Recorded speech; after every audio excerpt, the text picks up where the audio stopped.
সুপ্রভাত, শুভ সকাল বন্ধুরা, কেমন আছো? আশা করি সবাই ভীষণই ভালো আছো। আজকের আকাশ দেখে নাও তোমরা।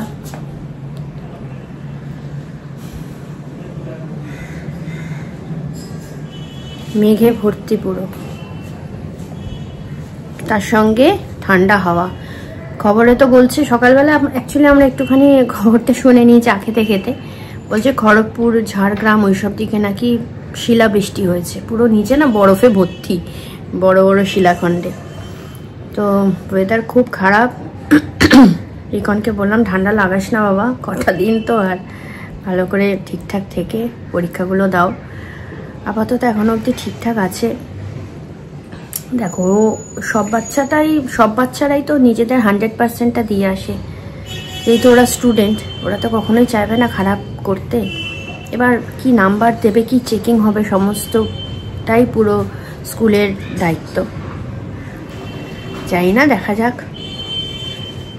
আর আজকে ভাবছি পাবদা মাছ করব বেগুন দিয়ে, আর সঙ্গে তিতার ডাল করতে রিকনও বলছি, কিন্তু করলাটা নেই, ওটাই তো মুশকিল হয়ে গেছে এখন। আজকে তো মায়াদি আসবে না, মানে এবেলা আসবে না, ও বেলা আসবে। তো এখনো আপাতত এটাই জানি। তো তোমার একটু রান্নাটা দেরি করে বসালেও কোনো অসুবিধা নেই। দেখি আমাদের এখানে না একজন দাদা আসেন ভ্যান নিয়ে, সবজিপত্র নিয়ে। তো ওই দাদাকে যদি দাদা আসেন তাহলে করলা নিয়ে নেবো, তাহলে তিতার ডালটা করব। আর শুধু ফুলকপি ভাজা করব, আর পাবদা মাছ করব। আর ইকন আবার পাবদা মাছ খাবে না, তোমরা জানো, সেখানে আমাকে রুই মাছ 2 পিস ফেলে দিতে হবে, এই হচ্ছে ব্যাপার। তো চলো রান্নার কাজে লেগে যাই। শরীরটা আর ওয়েদার অনুযায়ী না শরীরের একটা আলস্য চলে আসে, শরীরটা মানে হচ্ছে আলস্য লাগছে। তো আলস্য করলে হবে না, কাজকর্ম করে নিই। তারপরে ভাবছি আমার ড্রেসিং টেবিলের ডান দিকের যে ওয়ার্ড্রপটা, জামা কাপড়গুলো পুরো লন্ডভন্ড করে রেখেছি আমি, ওগুলো একটুখানি সেটেল করতে হবে, গুছিয়ে, নাহলে হবে না। আর চলো রান্নার কাজে লেগে যাই। সৌমিক তো অনেকক্ষণ চলে গেছে অফিসে, ওকে বলতে হয় না এইসব। তো চলো রাখছি এখন। আর কালকে লাইভে এসেছিলাম, খবর দিয়ে আসি না তো আমি, আর অনেক দিন পর লাইভে এলাম। খুব কম সংখ্যক মানে হয়েছে, আমার ভিউয়ার্স হয়েছে। তো দেখছি আজকেও কদিন মানে আধ ঘন্টা, পৌনে 1 ঘন্টা, 1 ঘন্টা এরকমভাবেই লাইভে আসবো, কারণ সন্ধেবেলাটা না ভীষণ খারাপ কাটে আমার। রিকন এখন পরীক্ষা নিয়ে ব্যস্ত, তো আমার একদম সময় কাটতে চায় না। তো চলো আজকেও লাইভে আসবো। তো বন্ধুরা, রান্নাঘরে এসে গেছি।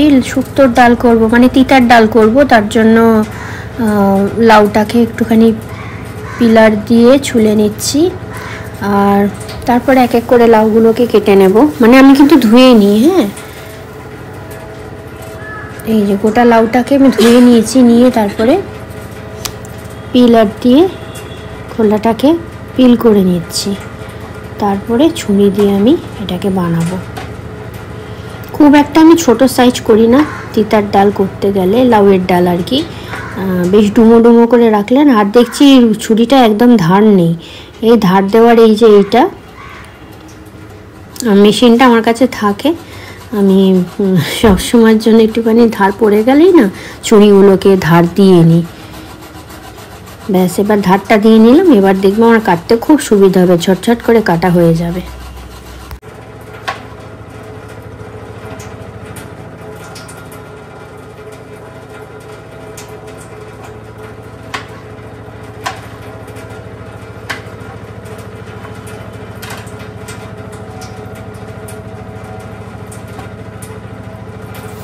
এখানে অ্যাকোয়াগার্ডটা চলছে, তো ওই জন্য হয়তো তোমাদের শুনতে একটু অসুবিধা হচ্ছে। আসলে প্রতিদিন আর কি অনেকবার করে জল ভরতে হয় বোতলগুলো। জল তো প্রচুর খাওয়া হয়, সৌমিক আমি প্রচুর জল খাই, রিকন একটু কম খায়, রিকনকে বকে শোকে খাওয়ানো হয় আর কি। তো চলো একটুখানি কষ্ট করে শোনো তোমরা।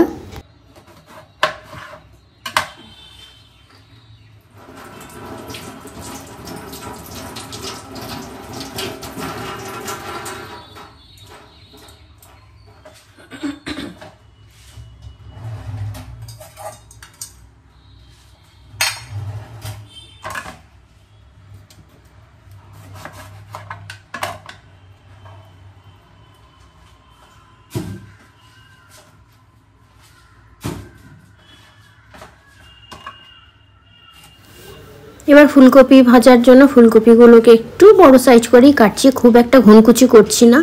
আর ভাবছি একটুখানি আলু দেব, কারণ সৌমিক আবার যদি রাত্রে রুটি খেতে চায় না, তখন কিন্তু শুধু ফুলকপিটা দিয়ে হবে না, কারণ এটা দুপুরেও খাওয়া হবে, রাত্রেও খাওয়া হবে। তো রাত্রে শুধু আমার আর রিকনের মাছ হলেই হয়ে যাবে, কিন্তু সৌমিকের তো দরকার, ওই জন্য একটুখানি আলু দেবো ভাবছি।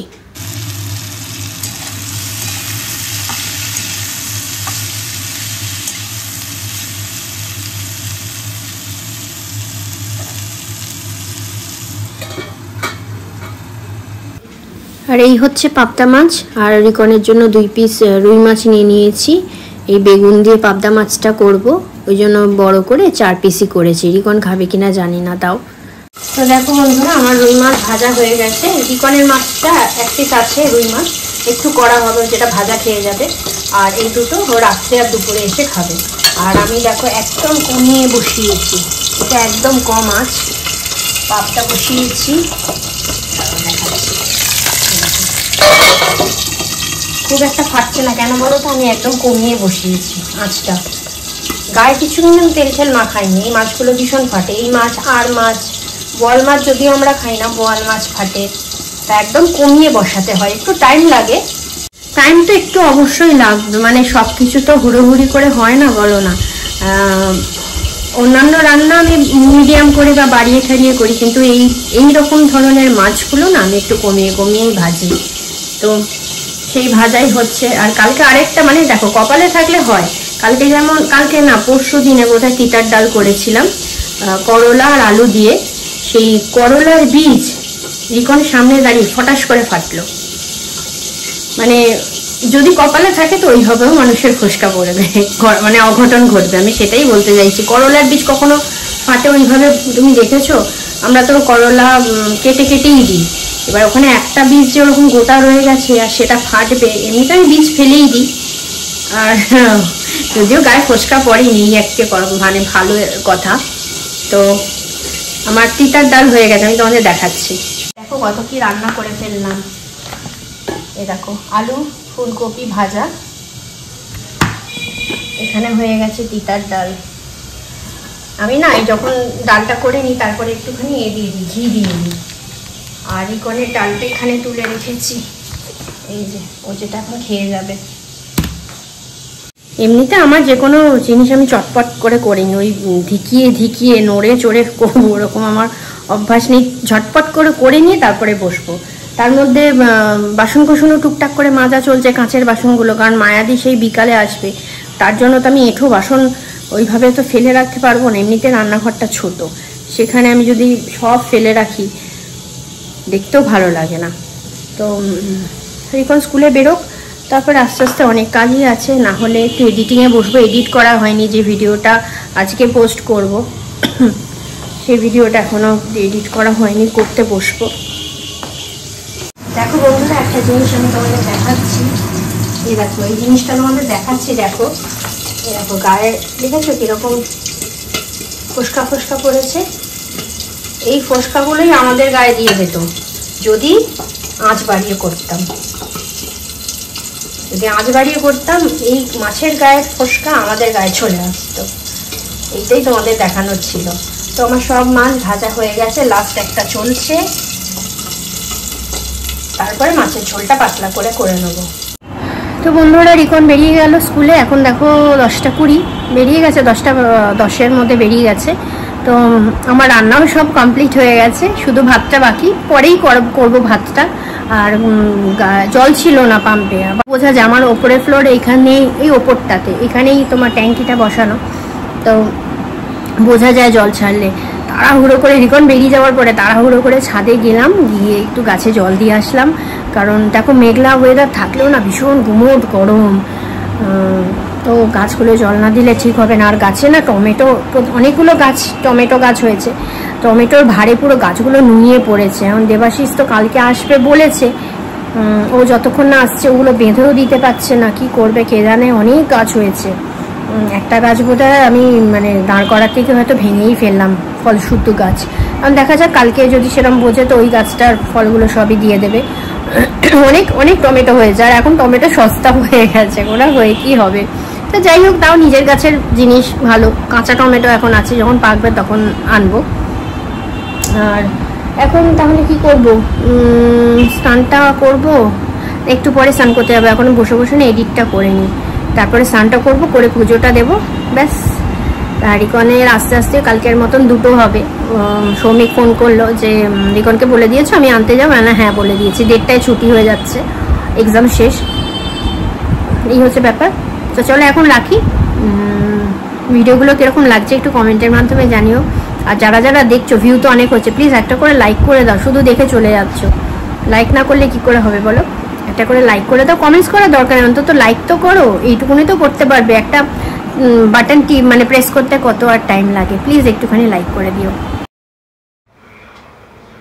মেশিনে কিছু জামা কাপড় দেওয়া হয়েছিল, সেগুলো ছাদে আর মেললাম না, কারণ কখন বৃষ্টি আসে কি আসে বুঝতে পারবো না। ওই জন্য আমি এই সিঁড়ির দড়িতেই সব মেলে দিচ্ছি এক এক করে, তো এখানেই শুকিয়ে যাবে। আর এই জামা কাপড়গুলো তো কালকেই লাগবে না, যে আমার এক্ষুনি শুকোবার দরকার আছে, এগুলো এখন মেলা থাক। আর এই গরম পড়তে না পড়তেই আমার শর্টস পরা শুরু হয়ে গেছে, কারণ নাইটিতে না খুব কষ্ট হয় গো, ভীষণ কষ্ট হয়। আমার ওপরটা এত গরম হয় না, মানে তোমাদের আমি মানে না দেখলে তোমরা বুঝতে পারবে না, খুব কষ্ট হয় এখানে গরমে। তা আজকে ওয়েদারটা একটু ভালো আছে, মেঘলা, কিন্তু গুমোট গরমটা কিন্তু আছেই। তো চলো এক এক করে সমস্ত অনেকগুলো জামা কাপড়ই টুকটাক করে হয়েছিল, বিশেষ করে না সৌমিক আর রিকনের শর্টসগুলো বেশি, নাইট প্যান্টগুলো বেশি জমে গেছিলো। এবার ওই একটা করে প্রতিদিন পরে আর স্নান করার সময় মেশিনে ছেড়ে রেখে দেয়, তো সেই জন্য অনেকগুলো করেই লাগে আমাদের। প্রতিদিনের যে প্রতিদিনেরটা ধুয়ে শুকানো হয় তা নয়, ওই 2-3 দিনের জমে আবার কাচা হয় এরকম। তো চলো, আবার এখনো কিন্তু আমার শীতের পোশাক বাকি আছে কাচা, সেগুলোর জন্য আরেকদিন আর কি অ্যাটেম্প নিতে হবে, ভালো রোদ্দুর আসলে। এই হচ্ছে ব্যাপার, চলো তাড়াতাড়ি করে মেলে ঠেলে নিয়ে তারপরে নিচে আসি। তোমার জামা কাপড় সব মেলা হয়ে গেছে, এখন সামনের বারান্দাতেও কিছু মেলে দিলাম, প্যান্টগুলো, আর বাকিগুলো সিঁড়ি তুড়িতে মেললাম। দেখলে ওহো, শর্টসগুলো বাকি, ঠিক আছে করে দিচ্ছি, দরজাটাকে দিই।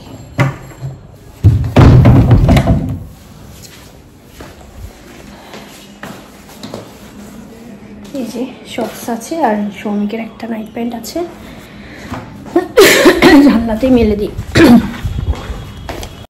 বন্ধুরা, আমার নিত্যদিনের কার্যকলাপ সব শেষ, জানো সন্ধ্যে থেকে আর কোনো কাজকর্ম থাকে না, ওই জন্য ল্যাথি খাই, আর কি করব।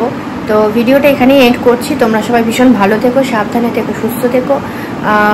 ভিডিওগুলো হয়তো খুব একটা বড় যাচ্ছে না, ছোট ছোটই হচ্ছে, তো আরও এক সপ্তাহ তারপর থেকে আবার ফুলদমে যেরকম ভিডিও হয় সেরকমই করার চেষ্টা করবো। আর একটু আমরা ঘুরতে টুরতেও যাবো, আমি আর রিকো। আর বাড়িতে পুরো একদম থেকে না মানে হাত পায়ে যেন জং লেগে যাচ্ছে। তো চলো রাখি, তোমরা ভিডিওগুলো দেখো, লাইক কমেন্ট শেয়ার বন্ধু বান্ধবদের সঙ্গে একটুখানি করে দিও। আর নতুন বন্ধুরা অতি অবশ্যই কিন্তু সাবস্ক্রাইব করতে একদম ভুলবে না। কালকে আবার নতুন একটা ব্লগ চেষ্টা করব নিয়ে আসার জন্য তোমাদের জন্য। টাটা, গুড নাইট, শুভরাত্রি, সবাই ভীষণ ভালো থেকো।